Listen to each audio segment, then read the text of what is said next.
linguistic objects.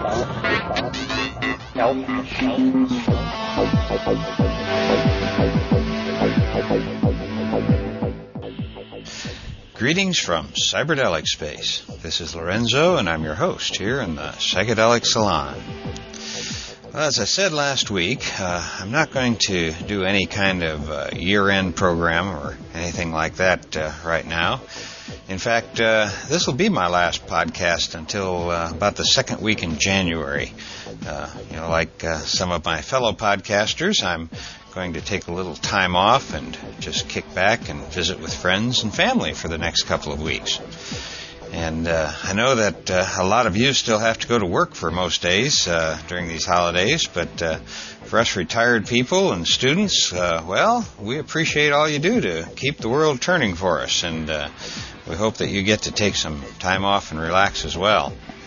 And particularly you moms out there, give yourselves a break and take a few hours off and just do nothing if you can. I know it's hard this time of year, but there's always that one more present or one more card or one more box of cookies to take to a friend, and nothing like a relaxing holiday season, huh?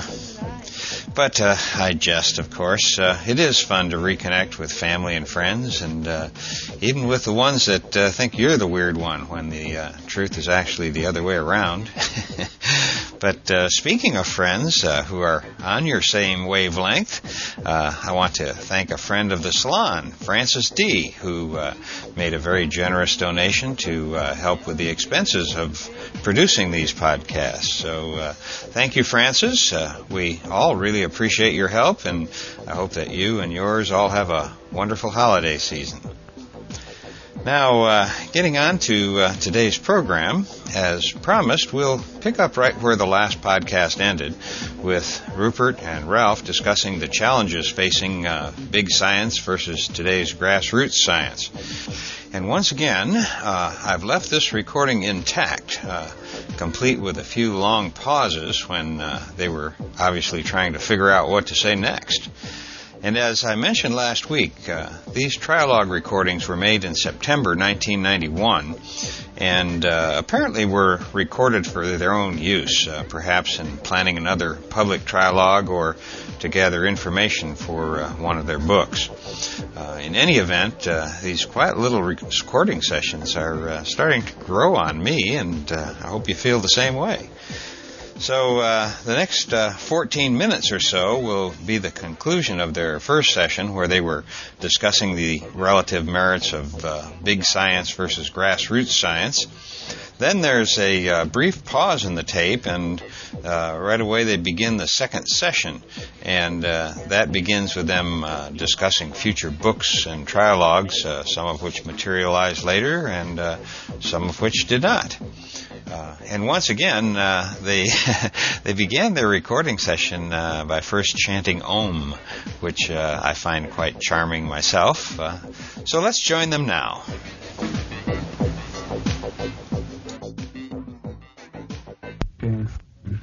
So one of the faults of big science is associated with the reductionist perspective, I suppose, is this gradual, progressive, never-ending elimination, trimming, pruning off of different things that are labeled as pseudosciences, amateur, fringe science, and or subjective. Subjective, all the paranormal, all the nutritional, all kind of alternative medical, all these things that are rejected comprise a daily growing group, while the number of natural phenomena studied by big science, official science, and establishment science is always shrinking. So the one of the important gains of a new model for alternative science would be to open up cracks in the structure for the reintegration of all these different threads, which represents a kind of a holistic approach to the whole field of knowledge, especially when you include archaeology, history, the social sciences, and so on. What we're talking about is bigger than science, really. It's the reintegration of the entire intellectual sphere.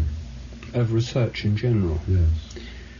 Yes, because there's a great deal of amateur historical research goes on yes. through local history societies and so on. which is on the whole unintegrated with professional endeavours. So that's one thing. I think one further thing that is worth considering is the formulation of questions.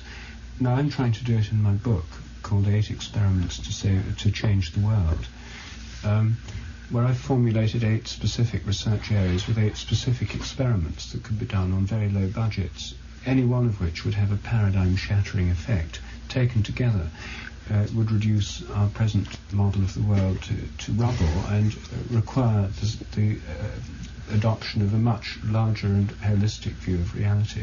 These would be, they're all things that can be done for budgets of $100 or less.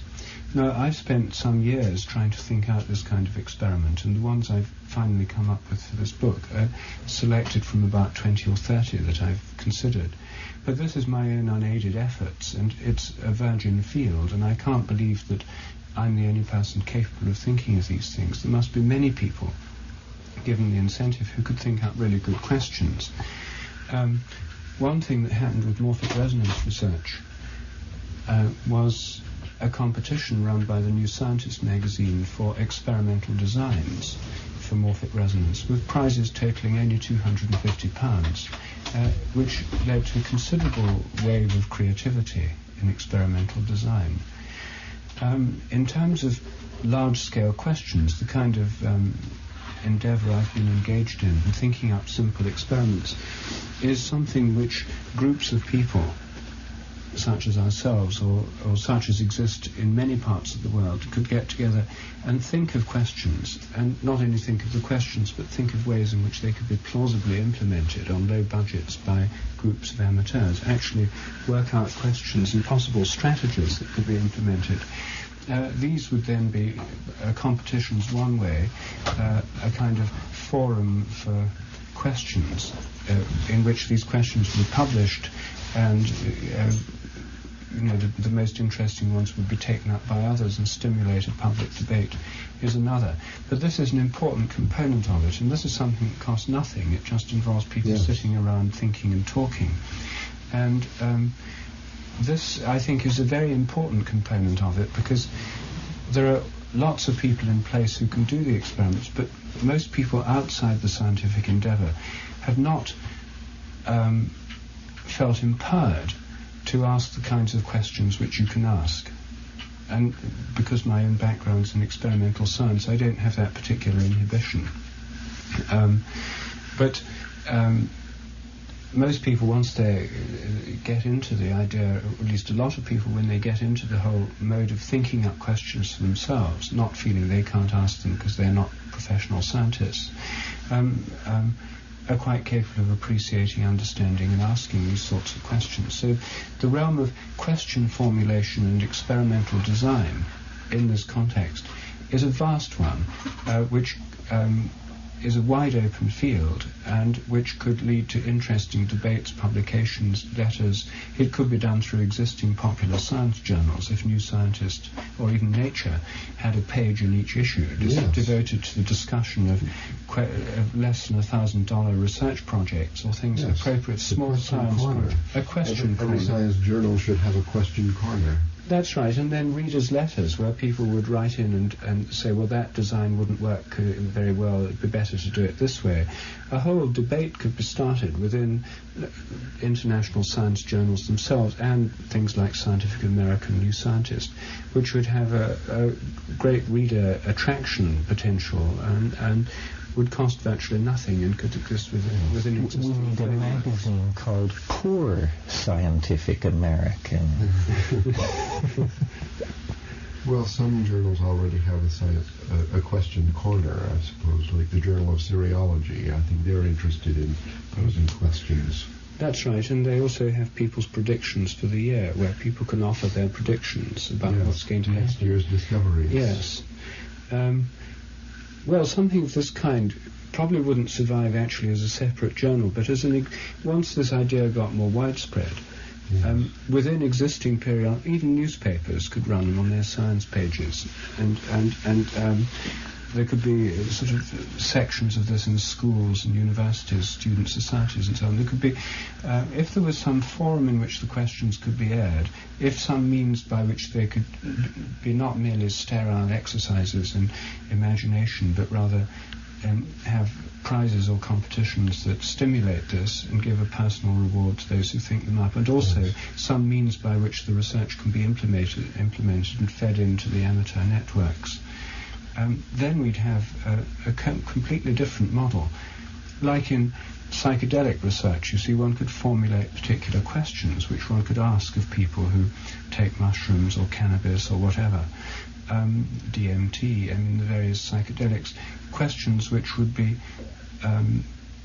which seem interesting or important to those experienced in the field, which could be asked of many people. People could write in to some central address or through some newsletter networks or something. This information could be collected. But formulating questions is an extremely important part of this whole vision and endeavour. And fortunately, that's the cheapest part of the whole thing. As you know, mathematics, well, it's not a science, but it has this alternative structure already. It's always been very strongly influenced by questions and prize competitions. And the Bulletin of the American Mathematical Society has a regular question corner, and students and all kind of amateurs send in their entries, attempted answers of these problems. Some of them are quite difficult. So there's an existing model up and running. Yes, which it has a very strong stimulating effect on the whole development of the subject. And some of the best people are in charge of the question corner. Yes, well, Scientific American, the amateur scientist section of that has exposure run for years, and some quite intricate experiments are carried out for very little money. So we've already got models up and running. Yes.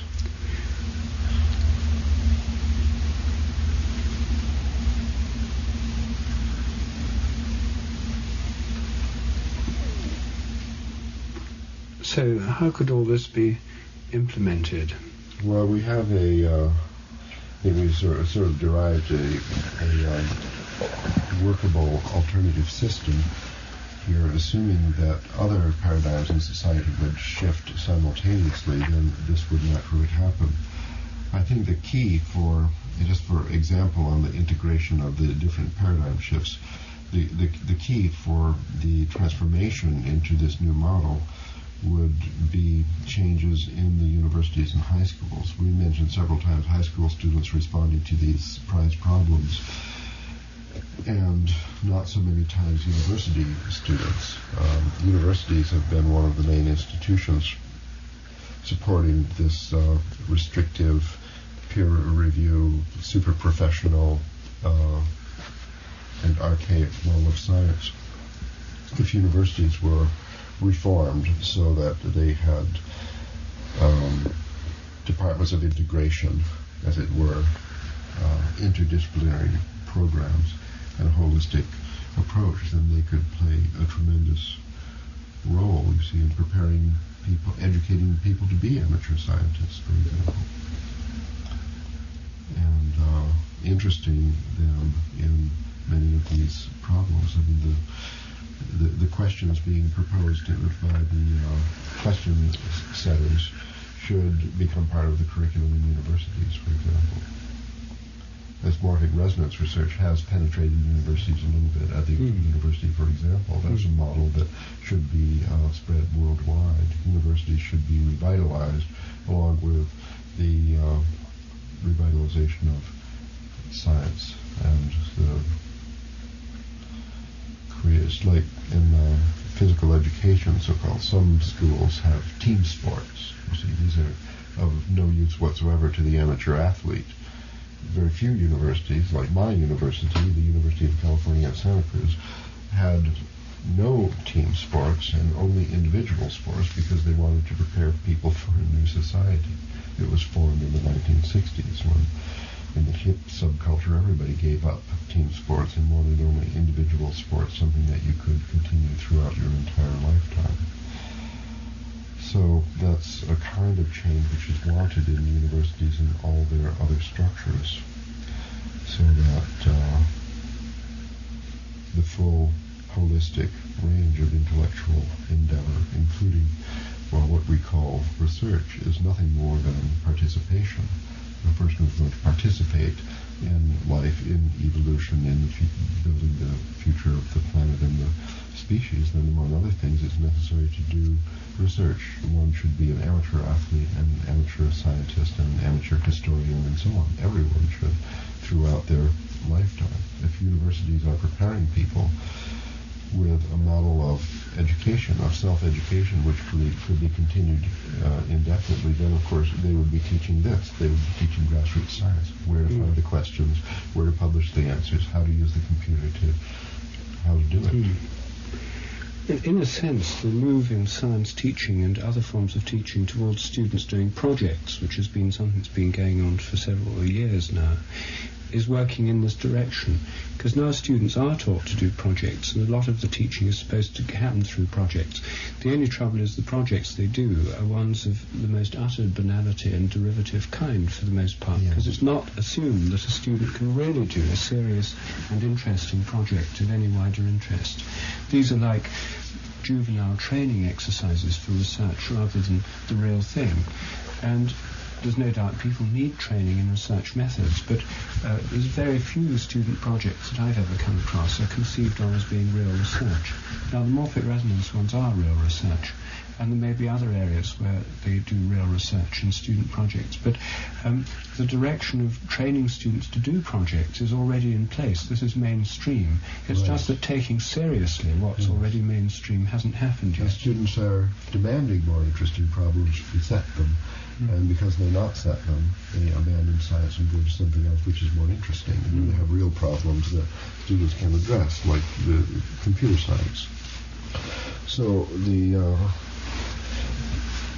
creation of a new model for science, for grassroots science, would actually give universities the opportunity to revitalize their science curriculum, thereby attracting once more the better students who are talented particularly for that, giving them something to aim at in their lifetime of research without large grants and working in big laboratories for the military-industrial complex. So I think it's, this whole discussion bodes very good news for universities.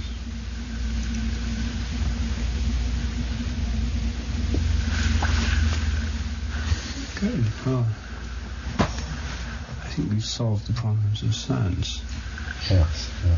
Well, you want to knock off? It's 1:15. Yes. On the money. On the money. Good. And as predicted, it was good we didn't quit a couple of times when we thought of it, because then... it never entered my mind.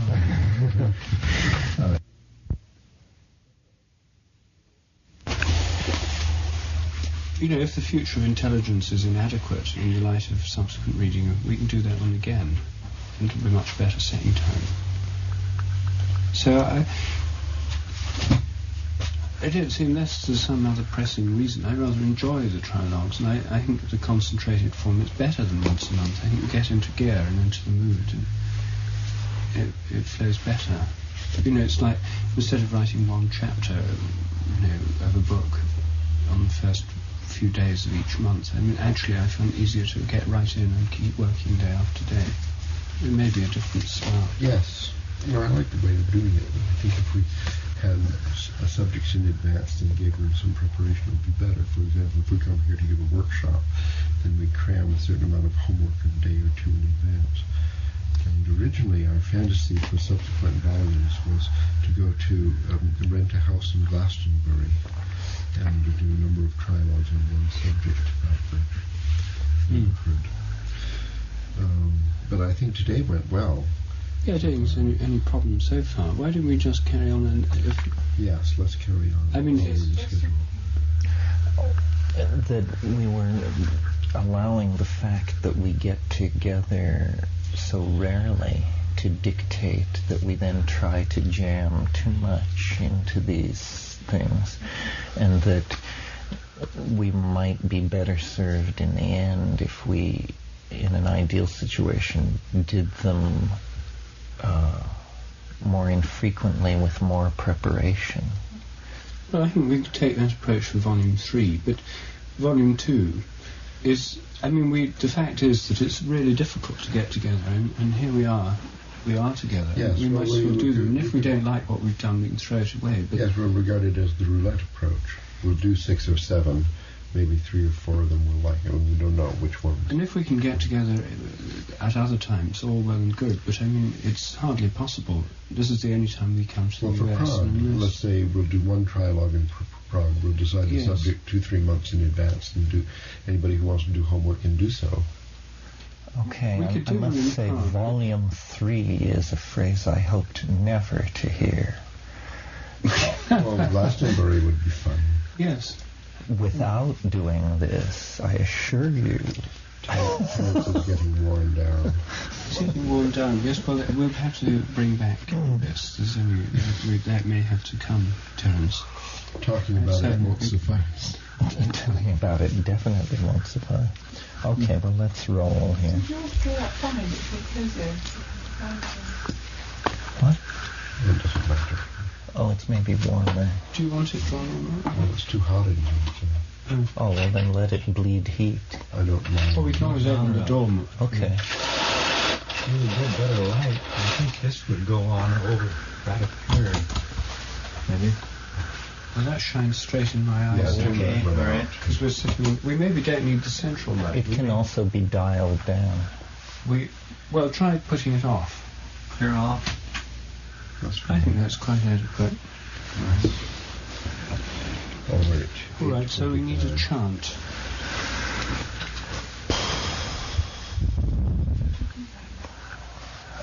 Saving the world. But we're going to chant, right? Mm-hmm. So we need to save the world chant. Yes. What's in it?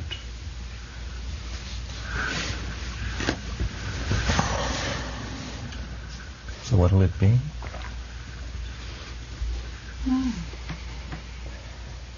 Is that a hum or a hree?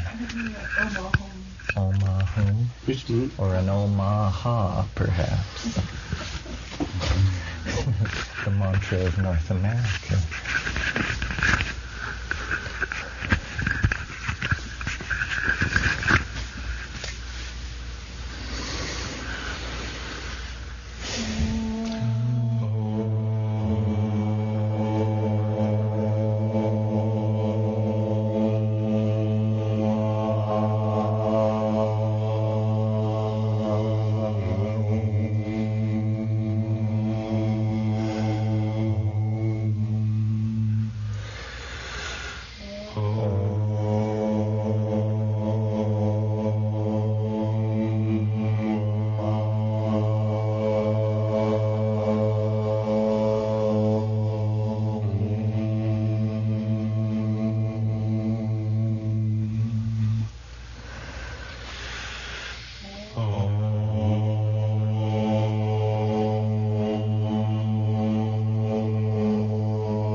Do you have the sound you want, Paul?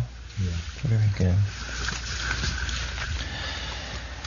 This particular trialogue is titled Saving the World, and I thought it would be interesting to discuss this theme, first of all because I think that there's a great deal of pessimism about the subject, saving the world, that people feel that if they can imagine a set of policies or actions that might be taken to save the world, that then somehow these policies are unlikely to be realized because the inertia of human bad habits will somehow interfere with the best intentions, and that hortatory ravings of the Sermon on the Mount variety have clearly failed.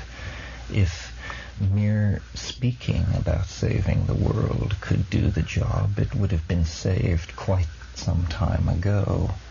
So what's needed then is a notion or a set of notions which will somehow not run counter to the general flow of human needs, weaknesses, and expectations, and yet create a radical change in the nature of our world. And as I look at the various factors which seem to be pushing the world toward ruin, the one that I come back to again and again as being central to any social program which would create a sane and caring future for our children and lessen the impact of human beings on the environment is the problem of overpopulation. All other social problems can be seen as being driven by the excess of human population on the earth, which has in our own lifetimes reached a criticality anticipated by Malthus and other pessimistic thinkers in the past. And yet, even as we speak, there is no serious assault on this problem.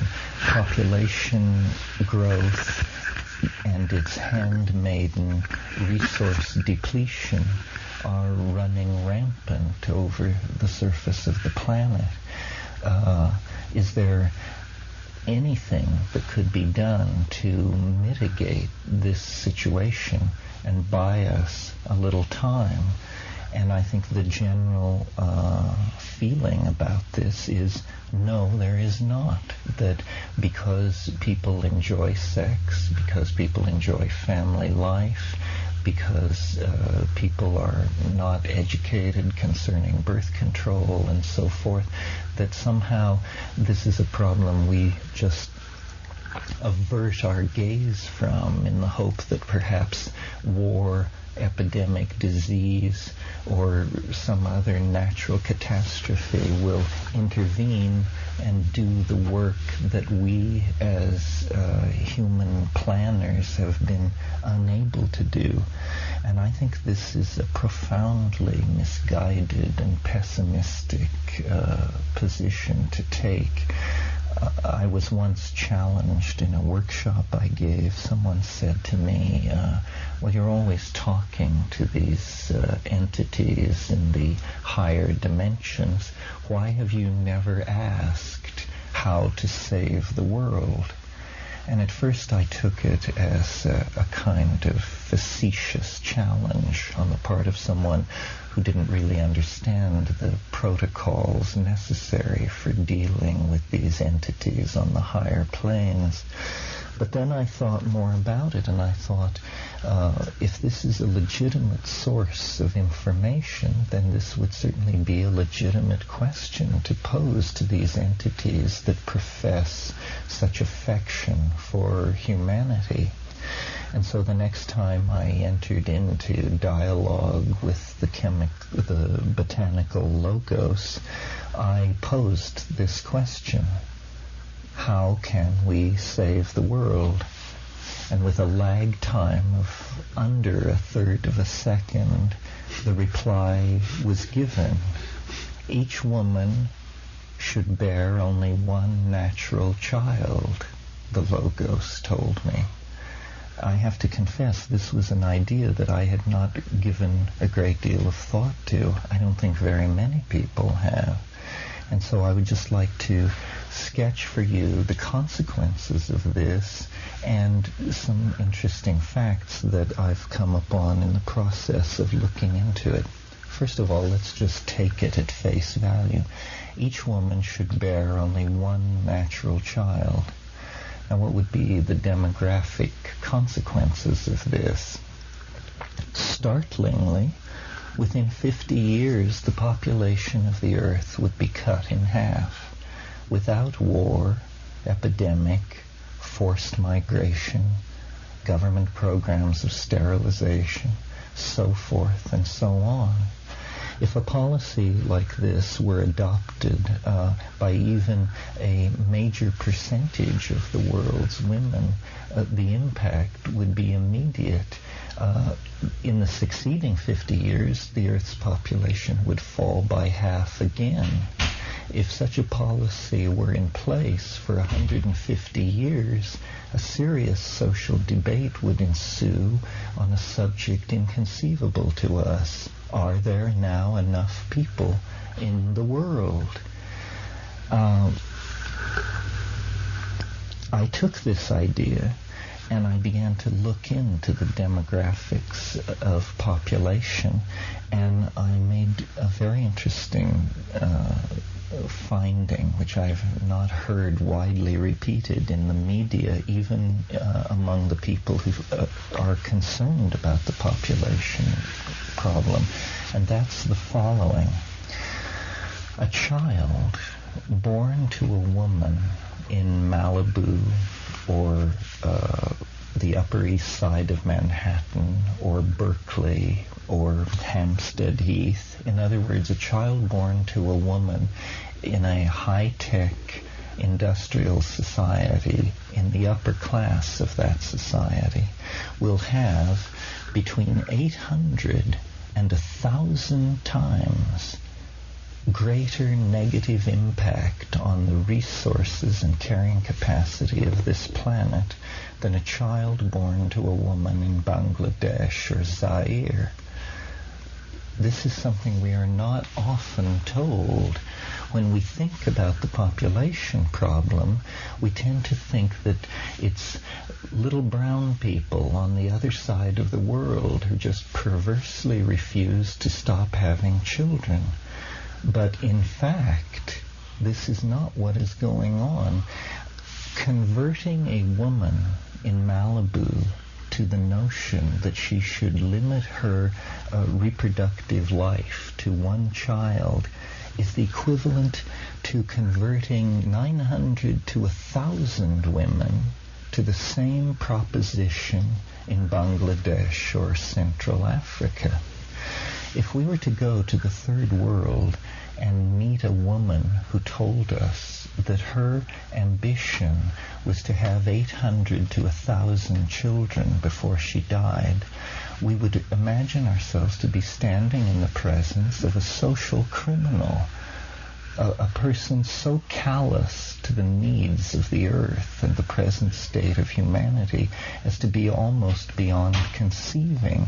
Yet, in fact, this is the position held by any woman in a high-tech industrial society who chooses to have more than one child.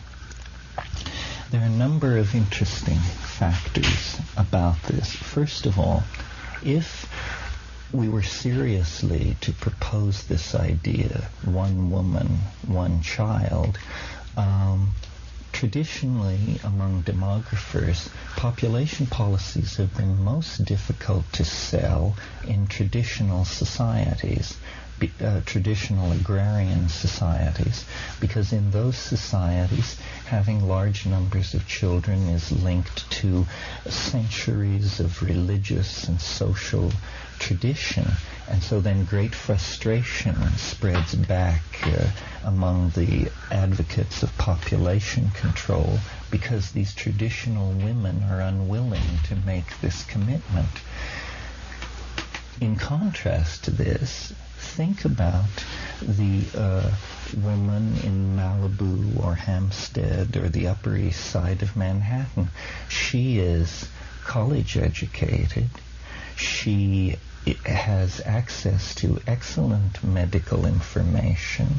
She should be an easy sell to this idea. She is not burdened by centuries of religious tradition. She is a modern, secular, progressive, liberal person. Every woman of that type converted to this policy is the equivalent of converting 800 to 1,000 women of the other type. to this policy. I mentioned at the beginning of this talk that it's important that the concerns and wishes of the individual be commiserate with this large-scale social goal.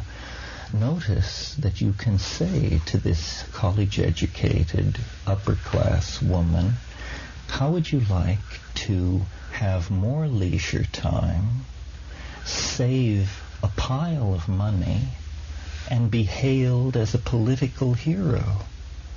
All you have to do is limit your reproductive activity to one child.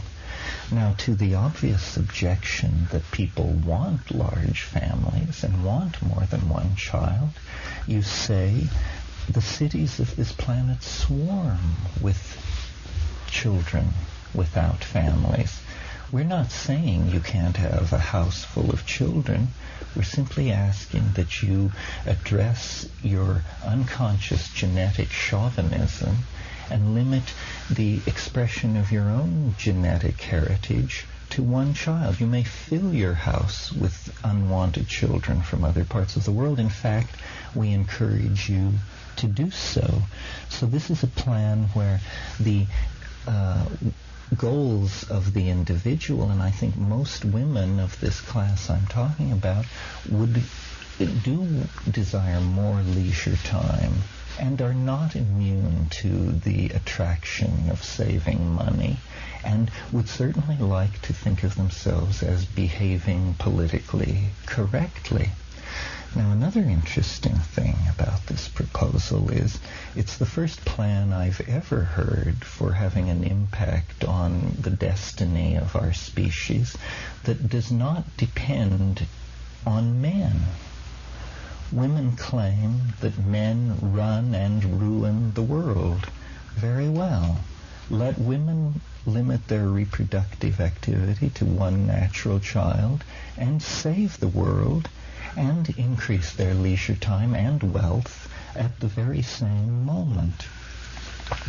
Now, several objections have been put forward to this idea. The first is I've been told that I do not understand the nature of political power, and that political power resides in numbers, and that what I'm asking people to do is to diminish their political power by diminishing their numbers. I reject this idea because if political power resided in numbers, China would be the most powerful nation on earth, followed close behind by India. In fact, these are, they hardly place in the first five. That's an archaic notion of what constitutes political power. Political power is constituted by money, the control of abstract resources. This is a plan by which more money would accrue to people who were making this step. So I've asked myself, why, if our planet is truly threatened with extinction and social chaos by overpopulation, we've heard nothing of a plan of this sort. And I think that after some thought on the matter, that the reason for this is because capitalism is the system under whose aegis we are operating, and nobody knows how to make a buck in a situation of collapsing demographics. In other words, capitalism unconsciously rests on the premise of an ever-expanding population of workers and consumers of the goods which capitalism is set up to produce.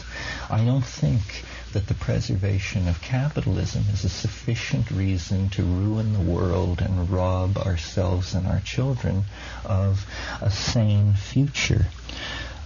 So I would submit to you that this extraordinarily simple idea appealing to all the venal drives of the individual could in fact be harnessed into a set of social policies which would very, very quickly have a major impact on the planet.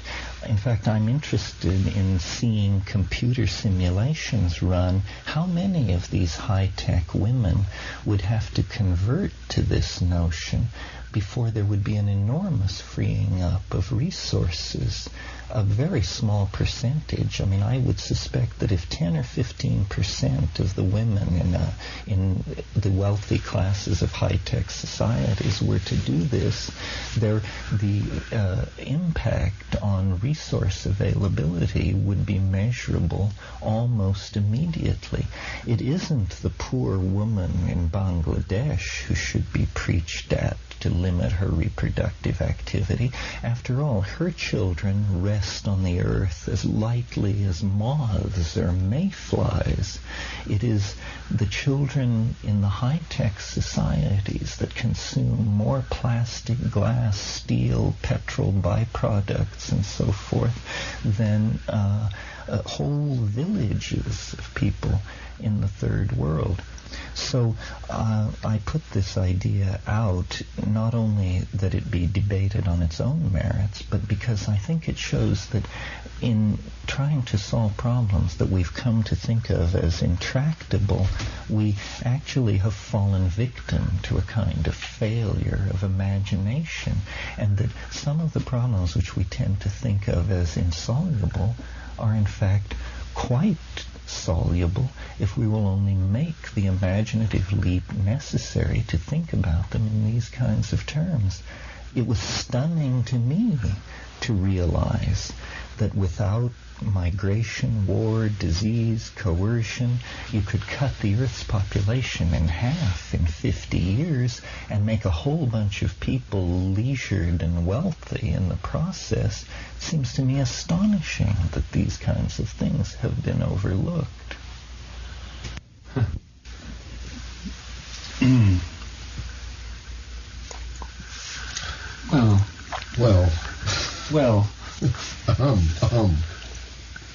Well, a provocative point of view to which, firstly, several objections immediately spring to mind, and secondly, to which I have a counter-proposal or an additional one. Good. The Sheldrake plan for saving the world.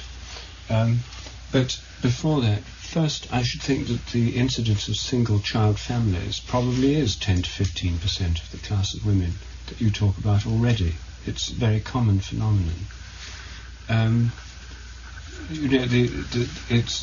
The number of children is inversely related to income as a general rule, and quite a lot of women already only have one child. Secondly, the adoption plan doesn't seem to me to work. It would only work if the woman in Malibu adopted dozens of brown-skinned little children and then kept them living at a Bangladeshi level in her Malibu house. The studies of adopted children in general, are usually raised in a similar manner to people's own children and would immediately be promoted to be the thousand-fold consumers. I know families who adopted children from Sri Lanka and from Hong Kong and Vietnam and so on, and they're instantly promoted to the maximum consumption class by the very act of adoption. So that point is, I think, quite invalid of yours. The adoption thing won't work. So I think the principal objection to the scheme is, third point, this is the very policy the government of China has tried to enforce for 2 or 3 decades now, each family to have only one child. So the scheme has actually been tried, and one has to say in the case of China it's had some success. The birth rate is slower there than in India, but it hasn't been completely successful because of the difficulty of enforcing it. Now, I take your point that it's easier to sell to women in Berkeley than it is to women in Shanghai. But I think the biggest problem to overcome is the prejudice against only children, since all of us have had 2 children each.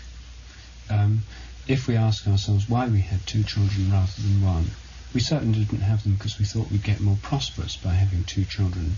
It must have been obvious before we did it that we'd be poorer. It must have been obvious that there'd be a smaller amount of available resources to be spent on them. But there's a very strongly established feeling that somehow there's something wrong with being an only child. And that seems to be the most powerful psychological obstacle that has to be overcome for this plan to be put into operation. Maybe I'll leave it there. Now I'll come later to my own patent scheme for dealing with the demographic situation.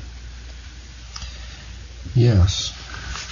Well, as I understand it, Terence, you challenged the botanical logos to provide a solution, and it came up with this plan, and then you derived these demographic consequences which are startling to you and interesting. And if we were to achieve the gain that this plan proposes, we would then need a third step, which I guess hasn't been done yet, and that is to solve the problem how this plan is to be implemented. So, although I agree with Rupert that not wanting to insult the entity, the fact is the plan is not very original, still I'm going to suggest that you go back to the entity to ask how this would be implemented, because in your demographics there is this very big if every woman and so on. Now, for every family to have 1 child, let's say, every woman to have 1 child, is not demographically different from many families on the average having 1 child. That's a different implementation of the same policy. And many countries, developed countries, now do have approximately 0 population growth, which means their average is about 2. Right. So this 1 is less than 2, and that's significantly less, and that's interesting. But as far as people adopting this plan, putting this plan in force, persuading people, educating, here's the big if. What is step 3? How do you implement this plan? And this is, as a matter of fact, the real problem in saving the world, and it's the one that we've been talking about in several meetings in the past. Do you use education? This is a common theory, that the reason that developed countries have achieved 0 population growth is because of education. Or do you change the mythology? I mean, all of the possibilities that we've discussed for making a paradigm shift, a social transformation in general, all of them would be applicable to this problem. But which? How? What? Through education, youth, rewards? How do you provoke the phase shift in consciousness which would result in people feeling as their personal goal to get the population growth of their neighborhood down to half? Well, minus 50%. You have to point out this thing that personal wealth and leisure time will increase if this policy is followed. In other words, people will follow their own best interests. So you can't appeal to some higher set of goals. You just have to say, wouldn't you like to work less and have more money? Well, I think there might be a solution to this problem, but I doubt that's it. I think that Rupert is right. There's a preference based on actual experience for 2, not for 2, for 0 or 2. What we would need here is to have more 0s and still some 2s. And what is really missing, I think, is for a large number of women to accept that they don't want to have any children at all. That is the real problem. And of course there already are many women who don't plan to have any children at all. But to increase the proportion of women who are choosing that as their first preference, the number of children they want to produce their entire lifetime is 0, I think that's the difficulty. Yes, well, I think that celibacy is a misplaced impulse in this direction. Celibacy doesn't, it's arguable that it does anybody any good, but if it were redefined to be thought quite a nice thing for people to make the sacrifice of having no children, and such people were honored in society in the way that we now honor celibate priests. We recognize them as a special class. If people knew that by having no children they would receive a certain measure of deference in society, then large numbers of people might opt for that. Yes, well, that's reasonable. But I absolutely reject the connection between sexual activity and reproduction. I know, I've heard that there is some kind of connection. But I think that the women, politically correct women in Berkeley and Santa Monica and so on that we're talking about, they are mostly having children because they want to. They've elected to. I mean, there are lesbian women who have children because they wanted. There are celibate people who have children because they wanted to have a child. They changed that pattern only because they wanted to have a child. The wanting to have a child is the cause of reproduction, not mysterious and unsuspected byproduct of being sexually active.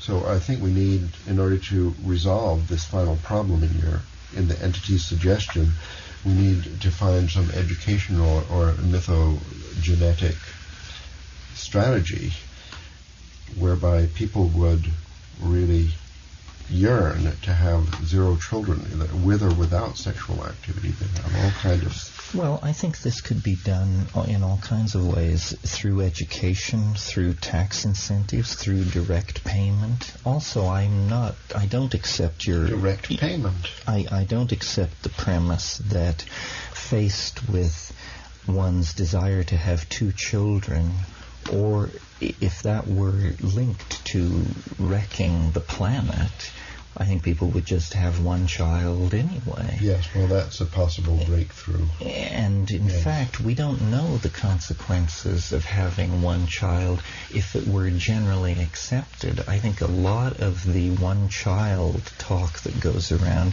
has to do with the fact of the myth of the special character of the single child.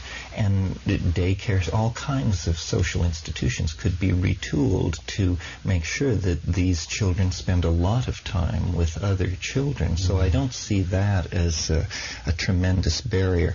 I agree with you. I think we should encourage people, one, to have no children. Those people should be given special honors. Otherwise, to have one. Otherwise, to have one. And never to have two.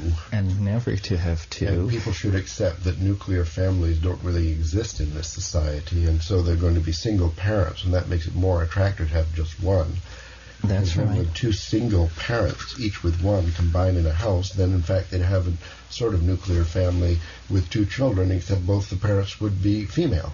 And the other thing is to start in these high-tech societies. Don't start in India and Sri Lanka. That makes no sense whatsoever. Start in the areas where you're likely to make many converts. Then these third-world societies, which are tending to take their value systems by emulation of the high-tech societies, would see the positive feedback of these policies and would quite naturally adopt them themselves in due time.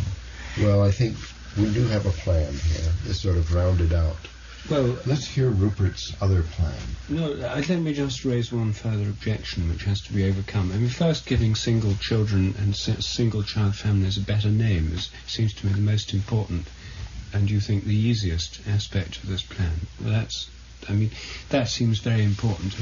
Studies on... I never saw the case against two children until we'd already got to, when I read an article in a newspaper in Britain, The Guardian, which was a fervent denunciation of the two-child norm. I'd never ever seen this before. I'd seen plenty of things about what's wrong with only children. But this said that having two children is grossly abnormal. In the past, people had large families. We've had multiple children, multiple relationships. With two, you set up automatically a dyadic relationship of jealousy, possessiveness, and fighting, which creates a one-on-one competition situation which is atypical of the whole of human race in the past, and that 2 children, in fact, may be a great deal worse than 1. Now, that was a strong argument. It was the only time I've ever seen an argument put in favour of a single child as opposed to 2. And it was a well-put case, and it had quite an impact on me. It might even have influenced my own thinking on the subject had I read it before we'd had to. So this re-evaluation of the role of 2 versus 1 children is something that's a great deal more attention could be paid to. Studies could be made on the subject. It may well turn out that this argument can be validated in all sorts of terms, and that the 2-child norm can be discredited as a kind of myth or ideal in favour of the 1-child norm. Now, that would be a highly constructive act, together with social policies that would deal better with the problem of only children and all the rest of it. Somehow, ways of living, or where children spend more time with other children. And anyone with a single child spends most of their time ferrying the child around to other houses so they can play with other children. This could be made easier. But there's a serious political objection to the whole thing, which is that in a democratic society of 1 person, 1 vote, the single most important thing that influences people's thinking about this question is being outvoted by the others. In Northern Ireland, the great fear is the Catholics have more children than the Protestants, and they'll take over. In the Soviet Union, the fear many Russians have is that the Muslim republics have enormous birth rates compared with European Russia, and that in a democratic Soviet Union, they'll take over.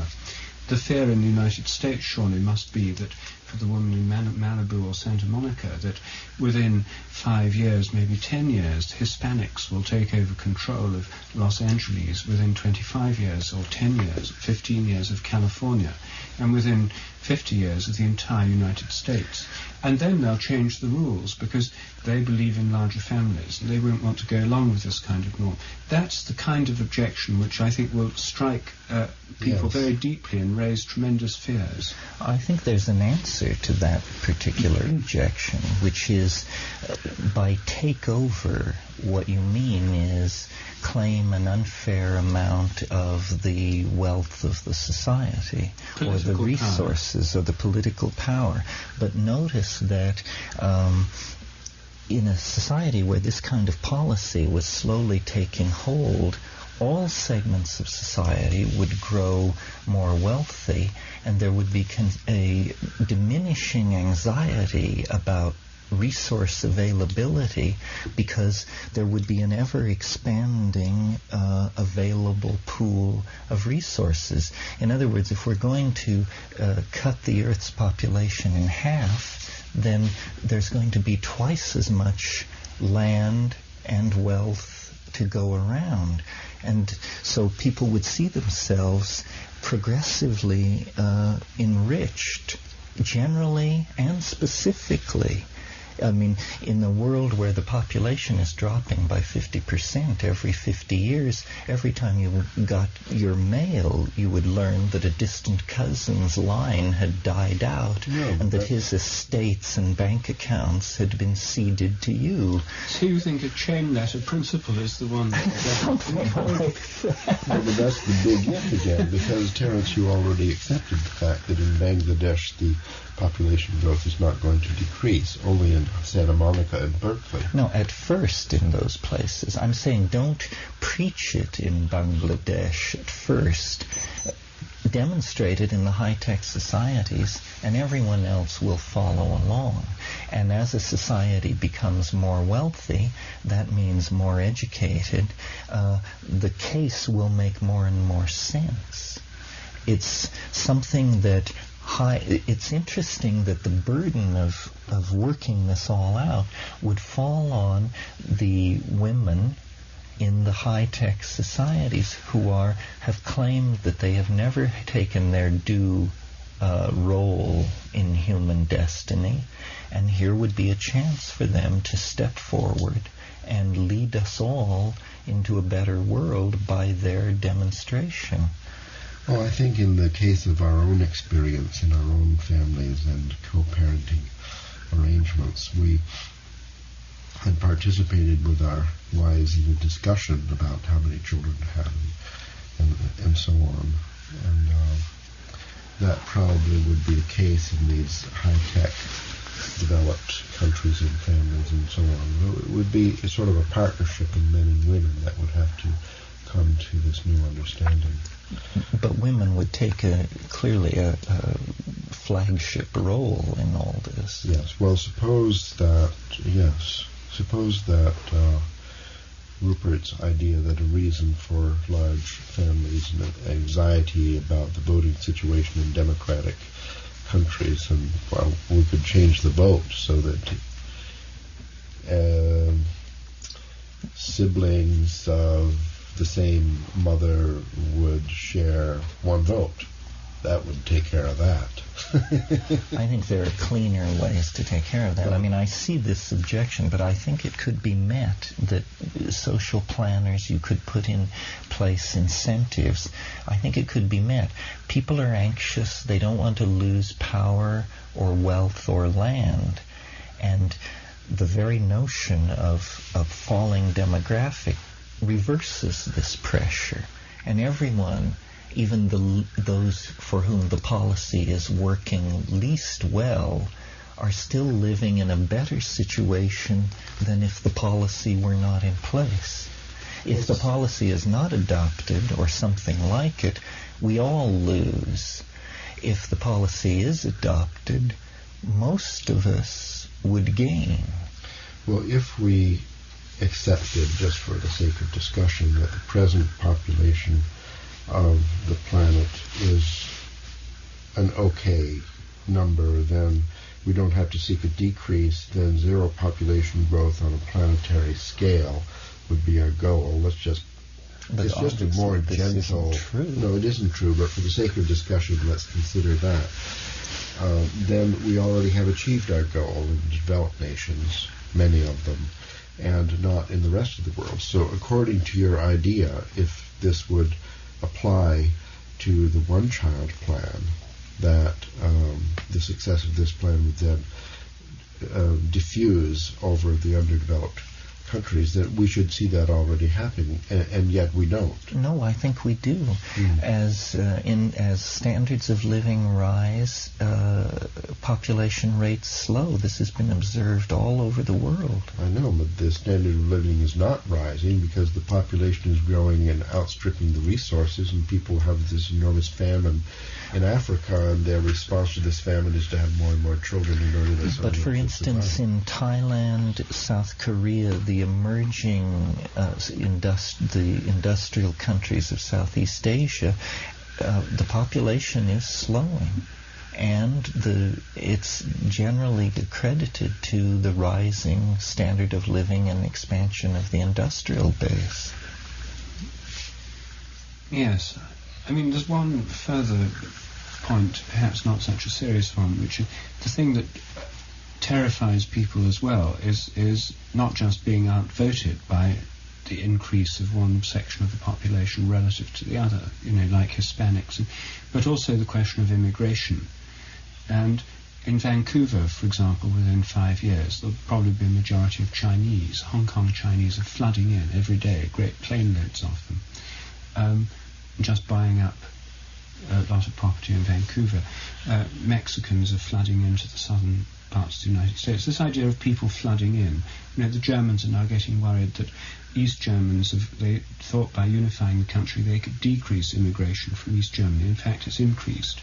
And now everyone in Czechoslovakia, Poland, Hungary, with any ambition and who's prepared to move, looks to Western Europe as the place to go.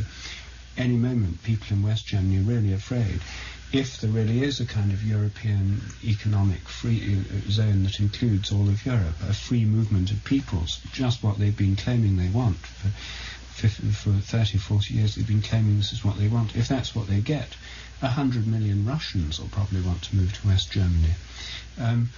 The problem of immigration is a very serious problem for a lot of people, and this is another reason, as well as being outvoted by demographic increase within the same country, the problem of immigration from others the yellow peril. These kinds of things have been... But these immigrations are fueled by population, uncontrolled growth of population. Well, they're not, because Eastern Europe has had one of the lowest population growth rates in the world in the last 30 or 40 years. So tough have the conditions been that the population of Romania and other countries in Eastern Europe has actually been falling, much to the consternation of their governments. They've had the lowest population growth rates anyway. They've had negative growth rates. The people aren't moving because there are so many. They're moving because of jobs. But you see, that's just a problem. We will always have problems. What we're trying to do here is figure out how to save the world from extinction. Here's a chicken and egg problem, because the logical consequence of your theory is that we have to solve all the other problems of the world in order to solve the population problem. So the preposition at the beginning of your introduction, that which I concur, that the population problem is the basic problem. Somehow that's not really so logistically. That all nations have to be developed nations. People have to have education. They have to accept this new idea. They have to be impressed by the success of this plan as it's applied in other nations. All that implies the solution of all these problems. So the demographic shifts of a constant population in new locations would end because the inequalities of resources and this would have been solved. People will always migrate to where there are more jobs or better lives, but if they are truly not migrating because of overpopulation in their homeland, then they are emptying out their homeland, and that means in the future there will be empty land to be reintegrated into the global economy. The price Germany pays now by having millions of Poles move into Germany means that in the next century, Poland will be a wonderful frontier for economic growth and a theater where people can build very stable, happy lives. Yes. Well, I'm not completely convinced, I have to say, because I feel that these basic fears about immigration pressure, outvoted, other people taking over, are very, very deep-seated, and it would be extremely hard to remove those completely. I think you would just pass a law, as we have in the United States, that being here doesn't give you the right to vote. And most countries have laws like that. I don't know. Are there countries where if you're just there, you can vote? Most countries make a very clear distinction between their citizens and recent immigrants. And you have to establish yourself, and citizenship is not automatic. No, well, nevertheless, the fact is that in Germany they have a problem with Turkish immigrants. But it's not of being outvoted by them. No, that's not the problem, except in certain localized areas. But there is this fear of kind of relative demographic increase. Well, maybe these are problems that are going on anyway, but I think that these would surface as soon as this policy of yours began to bite. I think that there'd be sort of nationalist movements, sort of white Caucasian movements springing up, save the Caucasian race, and that kind of thing. And I think one needs to have some kind of plan in place in advance to counteract this very obvious reaction that would come up immediately. Well, I think you're right, although these sorts of movements exist already.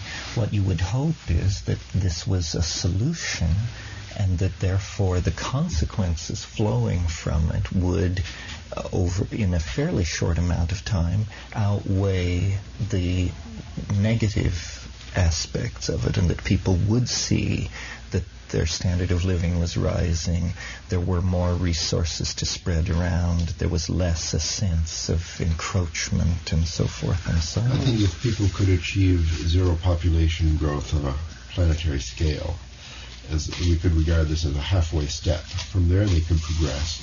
You could give them a period of several centuries to get to the idea that what is really needed is a rapid reduction in the human population to 25% of its current strength. Well, but see, the longer you wait, the more resources you're using up. I mean, are there a couple of centuries worth of petroleum around? Are there a couple of centuries worth of hydroelectric power?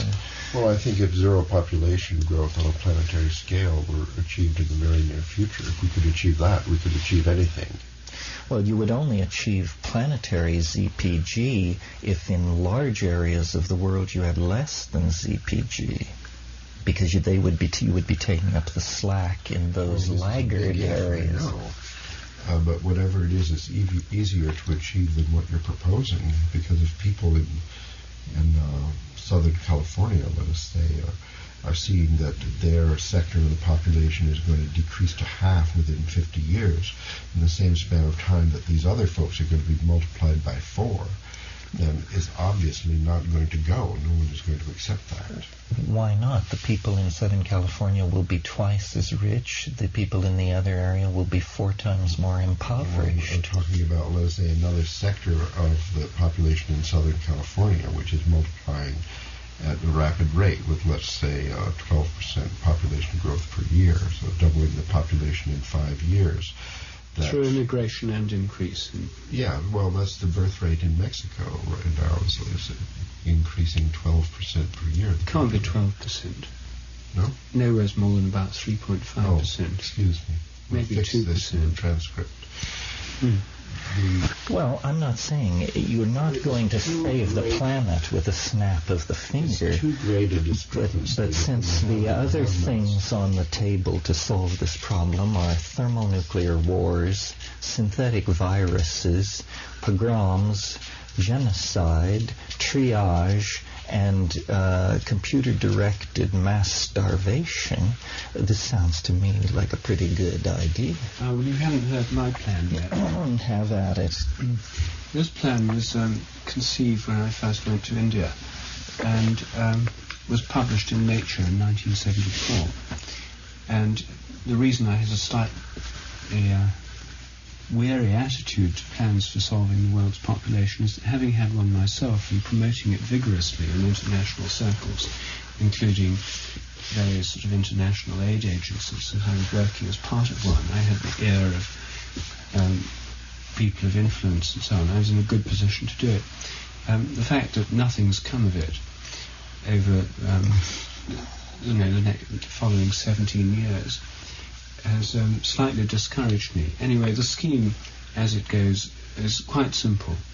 It's based on the perception that in third world countries and in advanced ones, but largely in countries like India, where population growth is greatest, people have lots of children not because they want to have lots of children, acquire children, but because they want to have lots of sons. Yes. That point is, I think, quite clear. That you can talk to any Indian, any Chinese, what they want is sons. They don't want daughters on the whole. Yes, the Chinese throw the daughters in the river. Yes, and so the Indians practice female infanticide in Rajput and other castes, and what they go and pray, they spend good money on doing ceremonies in temples, pujas, to try and have more sons than daughters. Incidentally, this provides a test of the power of prayer of a statistical kind. I checked out the male-to-female excess in the birth rate in India as opposed to other countries. It's 106 to 100 males to females in live births in India. So it is in Western countries where there's no such strong prejudice. So one could, in favour of sons. So clearly, on a large scale, the magical and religious means used to try and promote the appearance of sons are not effective, statistically speaking. They may shift the balance in individual cases. But anyway, the fact is they want sons. Now, rather than trying to go against the tide, trying to persuade people to have less sons or less children than they have now, you give them what they want. Now, it was discovered in the early 70s that male sperm swim more strongly than female sperm. And in vitro, in test tubes, if you put them in a viscous solution, any viscous substance will do, and they have to swim through it, there's a progressive enrichment of male sperm getting through the other side. There are other ways of separating them that have been investigated by the artificial insemination industry, because with cows, you basically want to have females rather than males. So there's some research gone into this. Anyway, with human sperm, like many other species, male sperm swims stronger than female. My proposal was a simple technical advance whereby a capsule of a viscous substance like carboxymethyl cellulose, very cheap, buffered at an appropriate pH, would be inserted before intercourse into the vagina. The sperm would have to swim through it in order to fertilize the egg, and this would give a preferential enrichment of male sperm. Now, the thing may be only partially effective. It may only increase the chances to 60-40 instead of 53-50, which is the present ratio. However, even a slight increase, as long as it was perceived as being increasing the chances, would lead to rapid adoption of this thing. Even if it was banned by governments, a black market would spring up immediately. The product would be extremely cheap to make, assuming that this technical problem could be overcome. You could make the product technically. The result of this, let us assume that it could work with an efficiency, say, of promoting the chance of 75 to 25 in favour of science, a reasonable assumption. It would be widely adopted. The proportion of boys would increase. The number of children required to achieve the right level, the desired number of sons, would go down, so there'd be a more adoption of birth control immediately. But of course the main consequences would come within one generation time, which is about 15 years in India, since the average age of marriage for girls is about 14 in most parts of India. Then, of course, the consequence would be that there would be a shortage of girls. Not all these young men could get married to girls. Or even if you had a system of polyandry developing, the rate-limiting fact for population growth is the number of women. So, women couldn't increase childbearing beyond one child a year maximum, however many men they were married to or had sex with or whatever. So there'd now be an immediate bottleneck on population growth. Population growth would begin to plummet. There'd of course be social consequences associated with this, and most Westerners who had this plan said, well, of course they'd all get militaristic, you'd have appalling wars. That's not the reaction I heard from anyone in India. The Indians don't have such a militaristic tradition. I mean, what would probably happen there is that you get a rising age at which men could get married. And instead of a dowry system, which is what causes people to not want daughters, there'd be the rapid development of a bride price system, as people would have to bid higher prices to get the available girls, which would solve another problem, namely the low social status of women and the desire not to have daughters. And within 30 years, the whole system would re-equilibrate, because the desire to have sons rather than daughters would cease to have the same motivation. The entire social pattern would adjust. There'd be social problems in between, but nothing like the social problems caused by the doubling of the population in the next 25 years. This plan, which would go with the grain of what people want rather than against it, technically conceivable and probably achievable if enough research were devoted to it. None has been so far. Is, I submit, another way of tackling this problem. Although it doesn't address at all the impact on resources of children born in high-tech societies. It's again a little brown people are the problem theory. Well, little brown people are the problem in large parts of Africa and Bangladesh and so on. Well, locally, for the other, yes. But on a global scale, it's the over-consumption that goes on in the high-tech society. That's true. I read in the last week, and I've forgotten where, that the inhabitants of Orange County, California, consume as much in terms of petroleum products, raw materials and energy as the entire population of the Indian subcontinent. This gives you a notion of the disparities that we're talking about here. Yes. Well, so it's a separate issue. I think the resource depletion, the factor of 800 to 1,000, that's questionable. I think Rupert's plan, which does sound like it would create a global decrease in the rate of population growth, this is definitely would help save the world. And furthermore, I think that we could go into business and make a fantastic profit by selling the product at reasonable rates in India and China. So let's do it. Well, I'm not sure it would save the world. The problem is resource depletion. However it happens. Well, we could just have rationing in Southern California, then that would cover it. By a factor of, we're going to cut people back by a factor of 800 to 1,000? Well, that sounds difficult, but I think it's actually easier than affecting the population growth. No, I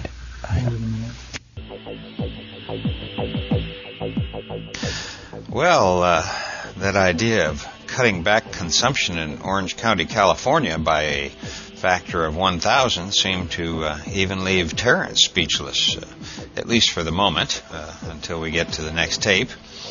And I hope you picked up on what Rupert was saying about 3 or 4 minutes into this trialogue, the part where he was encouraging groups of people to get together and search out questions whose answers could actually be paradigm-shattering.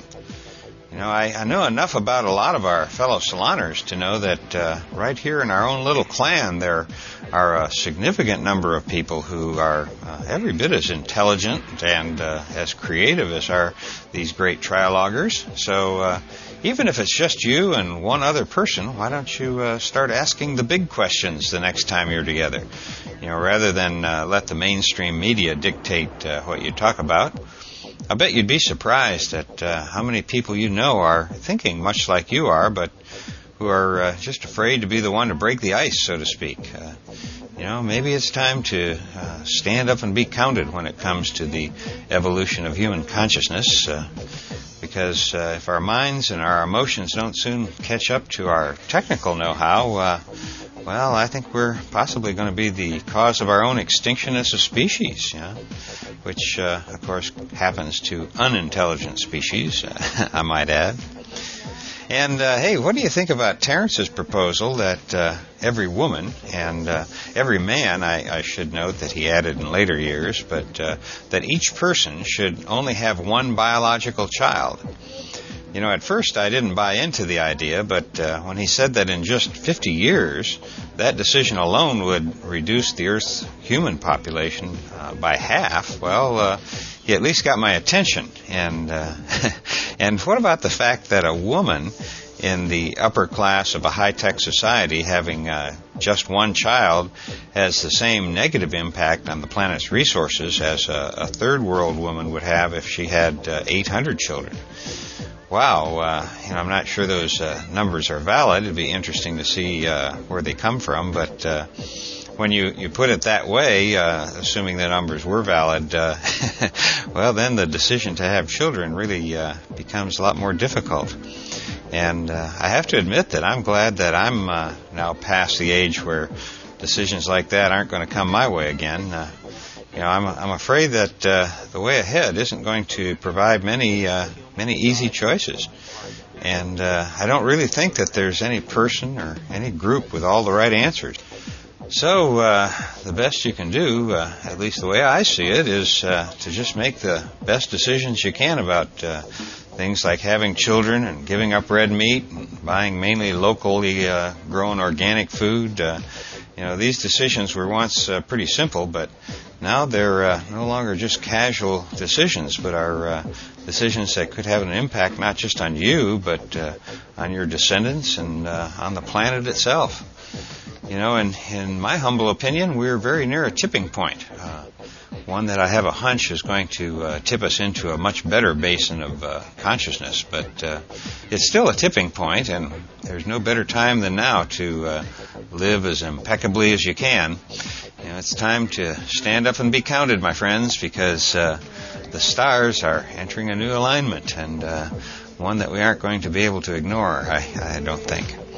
But for the impeccable, well, this may be the beginning of the best of times, and that's what it's going to be when these podcasts from the Psychedelic Salon return in a couple weeks. If all goes even halfway according to plan, we're going to have some really interesting new talks and interviews, as well as a continuation of the Trialogues, and as well as some contributions from our fellow saloners. In all, I'm counting on having a wonderful time next year, and I wish the same for you. Now, before I go, I want to mention that this and all of the podcasts from the Psychedelic Salon are protected under the Creative Commons Attribution Non-Commercial Sharealike 3.0 license. And if you have any questions about that, just click on the Creative Commons link at the bottom of the Psychedelic Salon webpage, which you can find at psychedelicsalon.org. And if you have any questions, comments, complaints, or suggestions about these podcasts, just add them as comments to the program notes on the psychedelicsalon.org blog, so that our entire community can get involved in these discussions. Or you can also post your thoughts on the Psychedelic Salon forum, which you'll find at thegrowreport.com, where I also spend some of my online surfing time each week. And for now, this is Lorenzo signing off from Cyberdelic Space. Be well, my friends.